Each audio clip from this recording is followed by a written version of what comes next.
అత్యధిక జీతాలు ప్రభుత్వ ఉద్యోగులకు ఇస్తే అది మర్చిపోయినాం. కేంద్ర ప్రభుత్వ ఉద్యోగుల కంటే ఎక్కువ జీతం ఇచ్చిన విషయం మర్చిపోయినాం. 73% జీతాలు పెంచిన విషయం మర్చిపోయినాం. కానీ మొదటి తారీఖు రాదు జీతం రాలేదు అనేది ఒకటే పట్టుకున్నాం. ఎందుకు అట్లా ఎక్కించినారు? స్లో పాయిజన్ లాగా యూట్యూబ్లో సోషల్ మీడియాలో ఎక్కిచ్చి ఇంకేదో ఉంది అవతల గట్టికి ఇంకేదో గొప్ప విషయం ఉంది. కేసీఆర్ ఇచ్చే 10,000 కాదు 15,000 వస్తుందంట. కేసీఆర్ ఇచ్చే 2,000 కాదు 4,000 వస్తుందంట. కేసీఆర్ ఇచ్చిన దానికంటే ఎక్కువ ఉద్యోగాలు ఇస్తారంట. కేసీఆర్ ఇచ్చిన దానికంటే ఎక్కువ బోనస్ ఇస్తారంట అని ఆశపడి ఇవాళ మరి ఈ పరిస్థితి తెచ్చుకున్నాం. ఉన్న కరెంటు పోతుంది మన కళ్ళ ముందుగా. ఇవాళ ఆంధ్రాకి 4.5 టీఎంసీలు నాగార్జున సాగర్ నుండి నీళ్లు తీసుకొని పోయినా ప్రశ్నించే గొంతు అంటున్నాడు. ఇలా కాంగ్రెస్ నుంచి నిలబడ్డాడు. ఒక్క ప్రశ్న అడిగిండా? 4.5 టీఎంసీల నీళ్లు ఆంధ్రాకి తీసుకుపోతుంటే చివరి పంటకి ఇక్కడ నీళ్ళు అందకపోతే ఒక్క ప్రశ్న అడిగిండా? అడగడు. కృష్ణా రివర్ మేనేజ్మెంట్ బోర్డుకి మన నాగార్జున సాగర్ ప్రాజెక్ట్ని కట్టబెడితే ఒక్క ప్రశ్న అడిగిండా? ప్రశ్నించే గొంతు అడగడు. ఎందుకంటే ఇవాళ ఉండాల్సింది ప్రభుత్వానికి బాకా ఊదేటోళ్ళు కాదు.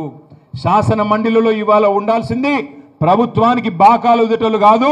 ప్రభుత్వం బాజా బజాయించి గల్లా బట్టి ఏమైంది నా తెలంగాణ అని చెప్పి అడిగేటోళ్ళు కావాలి.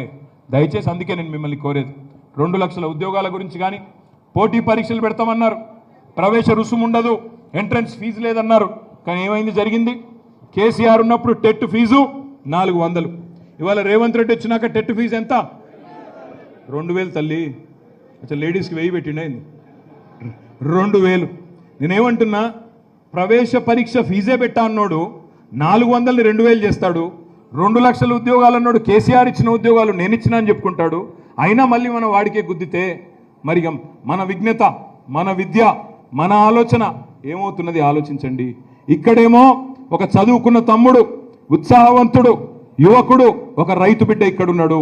అవతల కాంగ్రెస్ పార్టీ వైపు నుంచేమో జర్నలిజం ముసుగులో ఒక blackmailer, cheater, criminal record ఉన్నవాడు అవతల వైపు ఉన్నాడు. ఎట్లాంటి వాళ్ళు పట్టభద్రులకు ప్రాతినిధిగా రేపు అక్కడ అడుగు పెట్టాలి? ఎట్లాంటి వాళ్లకు మనం పట్టం కట్టాలి? ఆలోచించండి. హుజూర్ నగర్లో నాకు తెలుసు మా నాయకులు వేదిక మీద ఉన్న వాళ్ళు కోరుకుంటున్నారు. ఇక్కడ ఉన్న ఒక నాయకుడిని, ఒక అనామకుడిని తీసుకొచ్చి జగదీష్ అన్న, కేసీఆర్ గారు కలిసి ఎమ్మెల్యే చేసిండ్రు. ఒక అనామకుడు ఆయనను తీసుకొచ్చి ఇలా ఆయన వదిలిపెట్టి పోయినాడు. పార్టీని వదిలిపెట్టి పోయినాడు.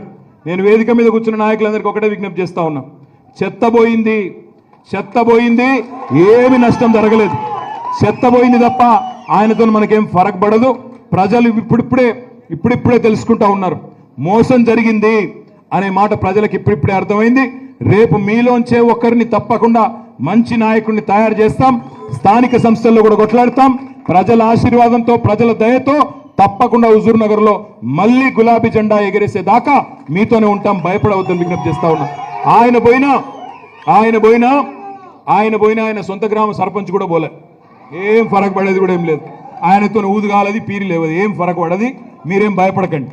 నేను మిమ్మల్ని కోరేది ఒకటే, ఇవాళ ఉత్తమ్ కుమార్ రెడ్డి గారు మంత్రి కాగానే ఇక్కడ అధికారులకు కొమ్ములు వచ్చినాయి, ముఖ్యంగా పోలీసు వాళ్ళకు కొమ్ములు వచ్చి ఇవాళ మా వాళ్ళని తీసుకొని పోయి బలవంతంగా SC/ST కేసులు పెట్టడం, ఇష్టం వచ్చినట్టు ఉత్తమ్ కుమార్ రెడ్డి గారి ఇంట్లో గుమాస్తాలాగా, ఇంట్లో బంట్రోతులాగా పోలీసు వాళ్ళు పూర్తి స్థాయిలో ఆయనకు దాసులై పనిచేస్తూ ఉన్నారు.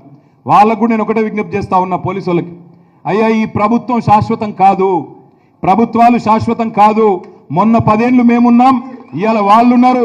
రేపు మళ్ళీ తప్పకుండా మా టైం వస్తుంది. వచ్చినాక ఒక్కొక్కడికి మిత్తితో సహా వడ్డీతో సహా తిరిగి చెల్లిస్తాం. ఒళ్ళు దగ్గర పెట్టుకోండి అని చెప్పి నేను విజ్ఞప్తి చేస్తా ఉన్నా. ఎందుకంటే ఇక్కడ ఉన్న వాళ్ళల్లో పెద్ద ఉత్తమ్ కుమార్ రెడ్డి లాగా 6 అడుగుల మనుషులు లేకపోవచ్చు, కానీ గుండె నిండా ధైర్యం ఉన్న వాళ్ళు ఉన్నారు. పోయింది అధికారమే, పోరాడే దమ్ము కాదు. పోరాడే తత్వం ఇంకా ఉంది, పోరాడే దమ్ము ఇంకా ఉంది. తప్పకుండా ఉత్తమ్ కుమార్ రెడ్డి అయినా ఇంకెవరైనా వాళ్ళని తప్పకుండా ఎదుర్కొంటాం, మీకు అండగా నిలబడతాం. ఇక్కడ పోయిన చెత్త గురించి పట్టించుకోకండి. మీరు కేవలం గ్రామాన ఇక్కడికి వచ్చిన మా గ్రాడ్యుయేట్ మిత్రులను కూడా నేను కోరుతా ఉన్నా, దయచేసి సమయం ఎక్కువ లేదు, 4 రోజులు మాత్రమే ఉంది. ఈ 4 రోజుల్లో మీతో ప్రార్థన, మీ క్లాస్మేట్స్కి చెప్పండి, మీ బంధువులకు చెప్పండి, మీ ఫ్రెండ్స్కి అందరికి ఇన్ఫార్మ్ చేయండి. దయచేసి ఒక గోల్డ్ మెడలిస్టు, ఒక మంచి వాయిస్ ఉన్న నాయకుడు మీ ముందు ఇప్పుడు 15 నిమిషాలు మాట్లాడినా ఒక్క పొల్లు మాట మాట్లాడి